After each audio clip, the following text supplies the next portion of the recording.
Hey guys, Sharon and Darren here, big boy Sharon, big, big, big daddy Sharon.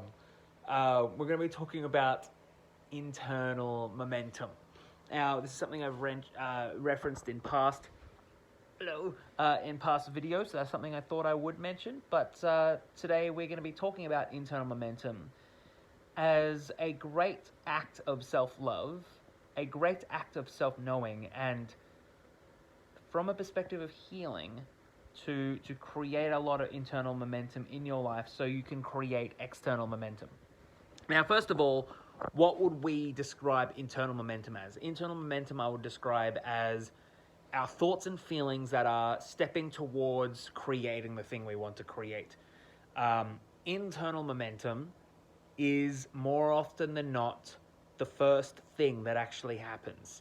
So, for example, if there is someone that you're interested in talking to, more often than not, you will have these feelings of like, oh, I want to talk to that person. You know, you might even think of what to say.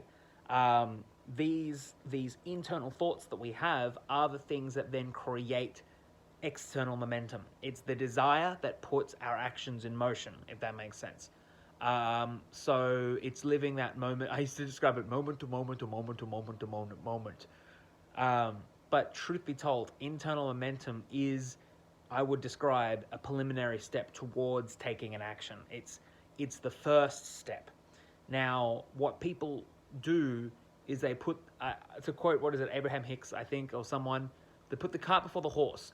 They put the external momentum before the internal momentum. So, for example, when it comes to social anxiety, let's just use that for an example here. What ends up happening is that when we are feeling like, okay, cool, I want to talk to that person, we put the cart before the horse. We put the behavior, the external momentum before the internal momentum. So what people do then is they go, I want to talk to that person. I didn't. There must be something wrong with me. And they discount the internal momentum. Now, I originally remember, because originally I was meant to be writing a book on dating, and every time I wrote it, I would write, and it just didn't feel right to me.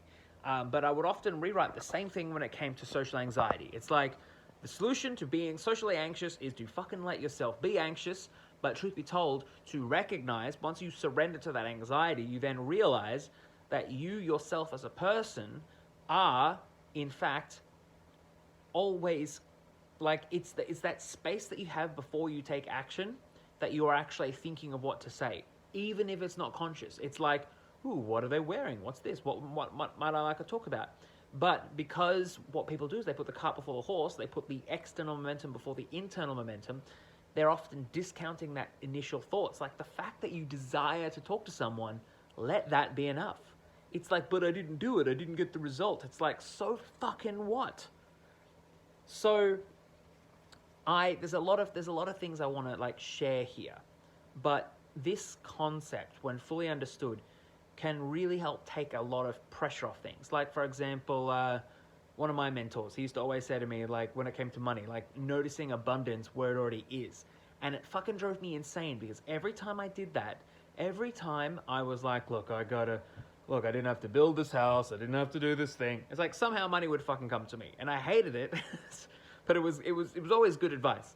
But the internal momentum that we have, the internal momentum is super fucking important. It's the preliminary steps. It's the desire that we have. So what I'm asking you here, politely inviting you here, let the desire be enough for now, for things that you have been frustrated by for years. Oh, but I'm not making enough money. Let the desire be enough.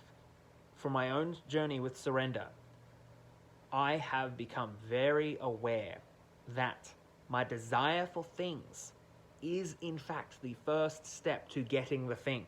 Like, you almost cannot get something, you cannot, like, if you are attempting to manifest something, to create something, it's, look, to explain it another way, it's like me being like, oh, I want to make X amount of money, or I want to make this many sales. And then me creating an online course, me then trying to sell said online course, me not getting the results, and me saying, something's wrong with me. But me not realizing, me the Sharam, not realizing that the entire time it was enough, or it should have been enough, to desire the course. So to desire selling the course. So that desire for me was the first step. I was in fact selling it in my head. I was in fact creating the money in my head. This bounces off the video, yesterday's video, if you did not watch it already, which was about starting with what's already working for you. Your desire to create something, it already exists. It might be in your head, it might be in your fucking heart, but it exists. Your desire to love someone, your desire to be loved. You are already loving and you're already being loved by that someone, but we discount it. My desire to lose weight was discounted. I was like, but I desired, I'm not losing weight. In my head, in my heart, I have already lost it. I have let it run its course. I have to let that run its course. Internal momentum thus is created and externally fucking extrapolated into the universe afterwards when we surrender to that desire. I talk a lot about surrendering to desire. Your desire to have sex with someone. If there is someone that you're interested in, someone who's not, your partner, your lover, whoever, surrendering to that desire. You are already having sex with them in your fucking soul. Then you will find ways to manifest it. If they don't want it, that's enough. It was enough to desire. It was not in your cards, or it might have been, you will decide together. So I'm sharing this from a really excited perspective, because this was a realization that came from surrender. That's the thing. I either talk about surrender or I share stuff that's from surrender that has worked with people I've worked with. It's recognizing what's already fucking working for us, which is that we are desiring something. So I invite you, if you have watched this video this far, which is you right there, what do you desire? Like, what do you fucking desire right now? What do you desire, and what has been frustrating you for a very long time? And surrender now to that desire and tell yourself that it is enough to desire. Take the pressure off yourself. That is what all my videos are about, by the way. Taking the pressure off your goddamn self. Take the pressure off your partner. Take the pressure off your money. Take the pressure off your body. Upon realizing, here's the fun fact. Upon realizing and surrendering to my desire to lose weight, and then realizing that I have been losing weight mentally, and sure, I've done many diets and fucking lost the weight over and over again, but I'm looking for something that is not, like, it's just easy, you know what I mean? Like, it's integrated into my life. I'm a crazy motherfucker. I can't count calories. I don't want to count calories. That's just the truth.